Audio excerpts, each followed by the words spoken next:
Alright, you know me, so once again I'm back with another giant box filled with another 3D printer. In here I got the Anet E12, okay, so this is like Anet's version of the CR10. It's 300 by 300 by 400. Anet, they previously came out with the Anet E10. I did a review and a video on that. Well, that one was smaller. The build volume on this is just massive, you know, it's just like a CR10, but this is dual Z, so it's basically kind of like a CR10S copy. But here's the thing, this retails for only like $300. Yeah, as far as right now, I just want to unbox it, take a look at it, see how the build quality is. The Anet E10, the build quality wasn't really on par with the Creality CR10, so, you know, I kind of want to see, you know, how good the build quality is and everything, but take into consideration that it is under $300. So before I even unbox this or anything, right now I'm telling you this is probably going to be the best bang for your buck.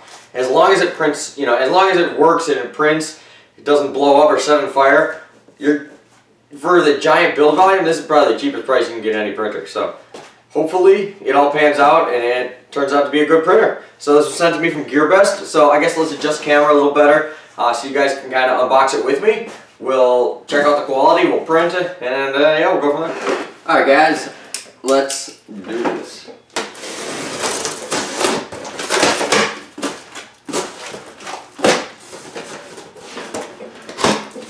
And it's shipped in 2 boxes.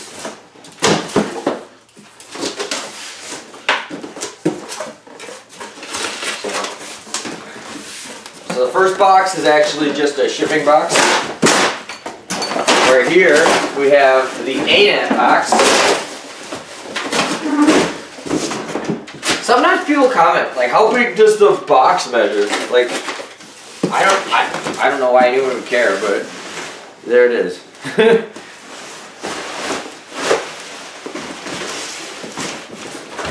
I guess maybe if you need to, I don't know, for shipping purposes, I don't know. Well, some people comment that sometimes, like, how big did the box did it ship in? I'm like, I don't know, it was big. Okay, so here's the Anet box, pretty standard, so there's Anet on there. On this side we got Anet E12 3D. Cool. So that's cool. And yeah.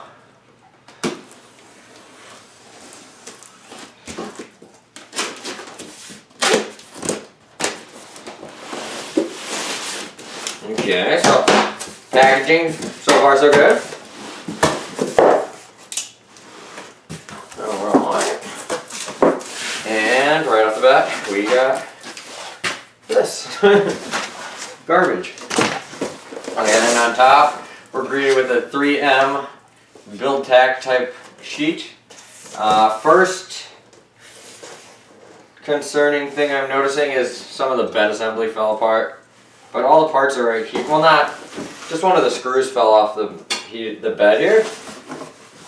It's not glass, so it doesn't really matter, but it doesn't look like there's anything done to it, but yeah. So that's great. But here, I got all the parts, so I'm just going to really quickly. I'm just going to put it in my pocket for now so I don't lose anything, but not a big deal. I know how to put that back together. So it looks like I got like an orange one. Kind of cool. So here we got here. Here is the bed assembly. So it looks like this printer you don't print on glass, you just print directly on the build pack. Which is like basically how all the Anets are, like the Anet A8, the A6, you know, same type of thing, just a bigger build surface. That's how the Anet E10 was as well. So let's set this down for a second. Once I get everything out, we'll take a little inspection. Get some more garbage. Okay, then here's how they package the control box. Now this control box, it is bigger and stuff than on the Anet E10, but I believe it still uses the same board and everything, like the Anet A8 and the Anet E10. So there's not, the board isn't upgraded. Just 2 little small PLA samples. In here, we got a little box, and in here we got our cord to hook up to the computer, Bowden tube, our little micro SD card. This will have instructions on how to put it together, but I'm just going to wing it, I think.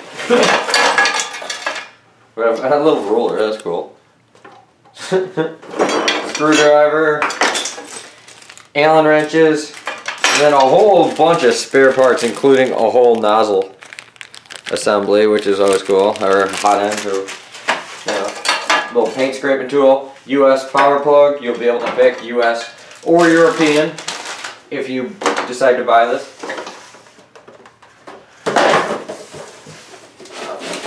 The box actually is very similar to the CR10 box. You know, it might be the same as like the E10, maybe slightly different. But yeah, pretty standard. Nothing too crazy about that. Come on, piece of crap. There we go.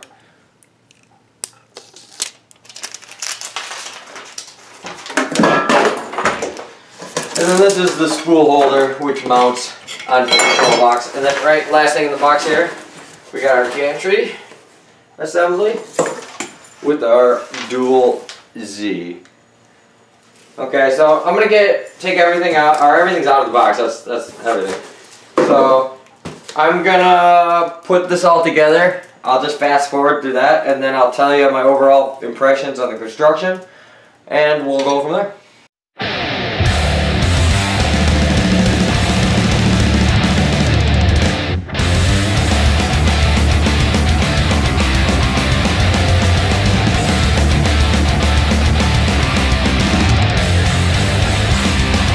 Alright guys, it all went together basically no problem at all.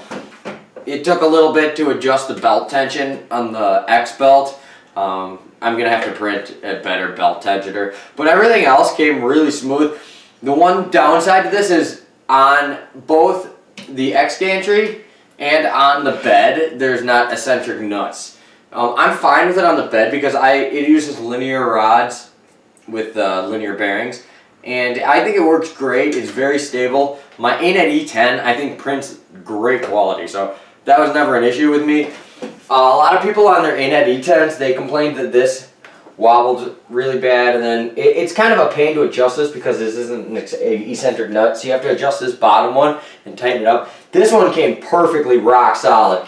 I don't know if they addressed that when they were putting it together, but that was basically perfect. Other than one of the screws on the bed not coming in there, nothing else was loose or missing. I went through basically everything, checked every screw. Everything feels fine.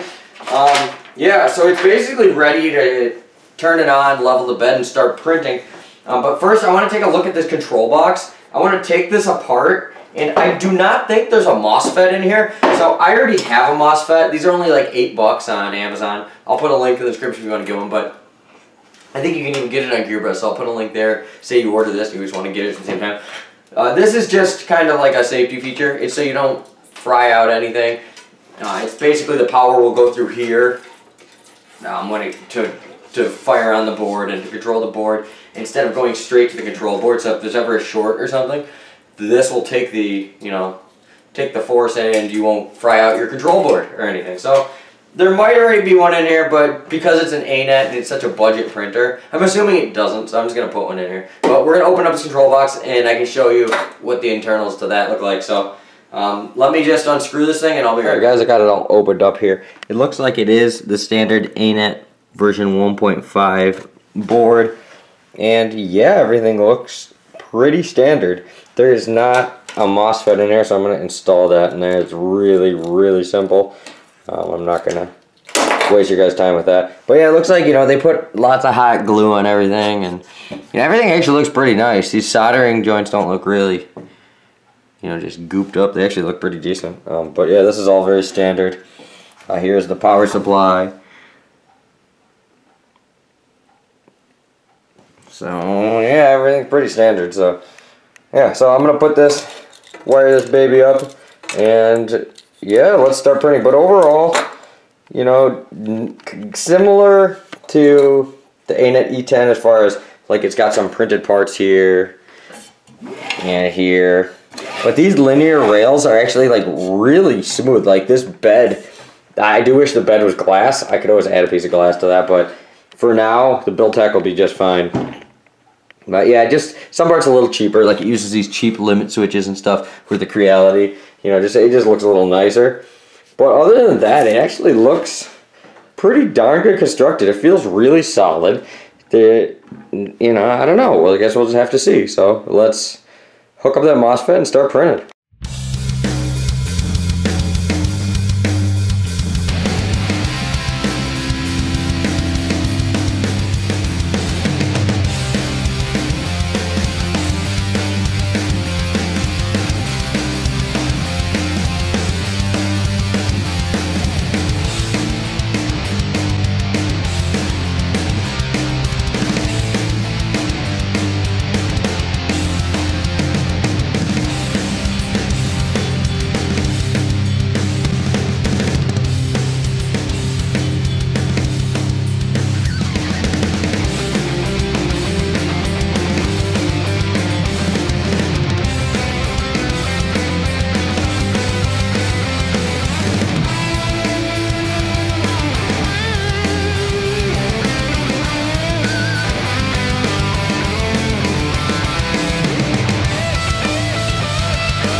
Okay guys, so I ended up putting it together without any instructions or anything, but if you do need the instructions, let me show you how good they are actually. They are all on the SD card. There's no printed instructions, but if we go here, we got installation instructions. Now, there's an installation guide, which is like 60 pages or something crazy. Like, let's look at this. I don't know what's going on here. Okay, there we go. It's really big, so it takes a minute to open. Okay, this one's 14 pages, so this is the installation guide. For only 4 screws, that's quite a bit. Okay, now look at this. Yeah, close all, whatever. This is what I was thinking of, this one, the operation instructions. It's like 60 pages or something. Let's open this guy up. Yeah, 61 pages long. So they literally go over everything. So if you're new to 3D printing, this actually would really help. And then here we got a print quality troubleshooting guide, which is 68 pages long. So they really go over absolutely everything. It is just crazy. So really cool. I think they really stepped it up here, Anet, and they did a couple things that I have never seen from them before. So really cool.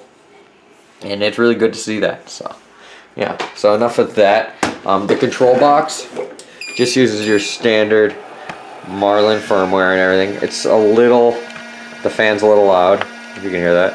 But yeah, it's standard Marlin firmware. This button push is really good. It works really good. It doesn't get stuck or anything, like was a problem with the Anet E10.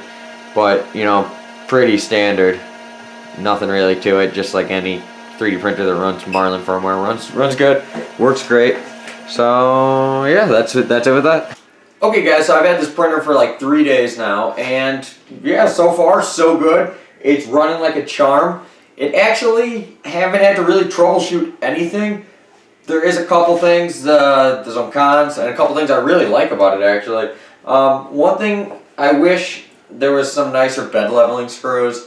Or maybe some wing nuts. I can easily replace that. I'm probably going to print, you know, something there. I did everything totally stock. I did not do any modifications for this video whatsoever. I will, in the future, do a couple modifications, like I'm going to directly solder the heated bed wires to the bed. It's just a little safer than having the clip there. The clip can have some wear and tear, and it can short out and stuff. The fan actually didn't work too bad, but I am going to print a better fan for that. One thing is, this uses you can use pretty much any CR10 mod as long as it's, you know, simple stuff like with the fans or whatever. Any CR10 one you can find on Thingiverse will work fine. But yeah, for first impressions, it worked really good. I wish it was a glass bed, so I'll probably buy a piece of, you know, mirrored glass or, you know, something and put some glass on there, some plexiglass. But for now, it worked pretty good. It's been a while since I printed on the build tack, and I actually dug into the surface a little, so I messed up the build tack a little, but still was printing fine. It's actually quite solid. It does have some 3D printed parts, very similar to the Anet E10, but if you can get over, you know, that, then, you know, it's really no big deal. The CR10S is basically like $500 if you want the CR10S, the one that's dual Z. Well, this is like $300, so I mean, it's a big price difference. With the CR10S, you're getting a little better build quality for sure. Just little things like the limit switches, just the way some things work, you're getting a little better build quality.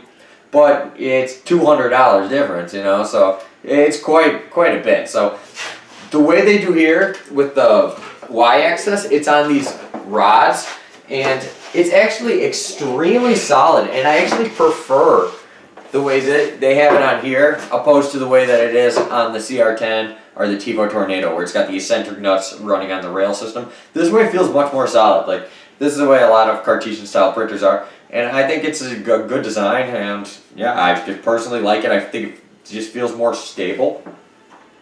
But the printer overall, you know, yeah, I was actually quite impressed with it right off the bat. All I did was I just used the stock CR10 profile in Cura, and yeah, and I literally left everything stock. This was the only print where I changed any settings. So the first print was just a cube printed off the, you know, that was on the SD card, and it turned out pretty good. I had a filament jam at the top, so that's what happened there. And this filament I was using is really old, and it's really dusty and dirty. But then I printed this Benchy, which turned out pretty good. Definitely not perfect. Same thing, I was having some issues with the filament. But, here, then I got, for my Canadian homies, we got the Inukshuk, or however you say this. My mom wanted me to print her one of these, so we got that. And then these three were all, well, these two were just done with stock settings on Cura. This was stock settings that came on the printer.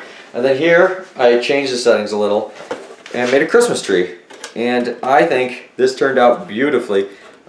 Even just the way that it went all the way up to the tip and without any curling or cracking or anything, you know, it turned out really good. It's got this nice effect on it, which isn't, that's in the design. That's not like a, you know, like a salmon skin type thing or anything. You see, there's that, just that texture to it. It's supposed to make it look, you know, more dimensional.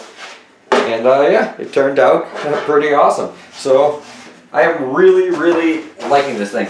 So I think it retails around like $320 or something. Now that I double checked, with the link in the description, you'll be getting it around like $300, much cheaper. I'll have the link, cheapest price around. It will be in the description. So if you guys like this thing, I'd definitely say check it out.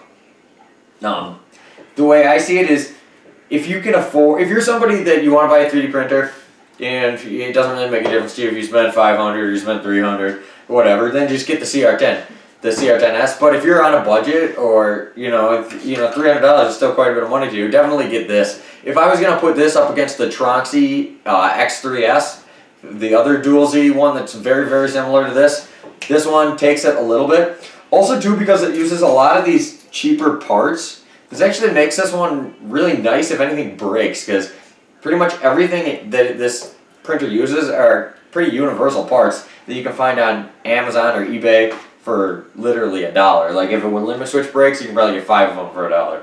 You know, you know, there's just so many things on here that would be just cheap parts. All the motors, everything are just, you know, cheap standard parts. And I really like how it has a metal belt tensioner for the Y-axis. I'm gonna print a belt tensioner for the X-axis. I'm going to print some bed leveling screws, some type of strain relief. But those are going to be the main modifications I'm going to do right away. I was very impressed with how fast it heated up in general. Not as fast as the T4 Tornado, but definitely faster than the CR10. Probably because there's no glass or anything on the heated bed, so it just has to heat up that thin piece of metal. But either way, very impressed by that. So hope you guys liked the video. Hope you guys liked the printer. All the links and all that crap will be in the description. Thanks to GearBest for hooking it up. Thank you guys for watching, especially those of you guys that stayed till the end. And next time, I'll see you later.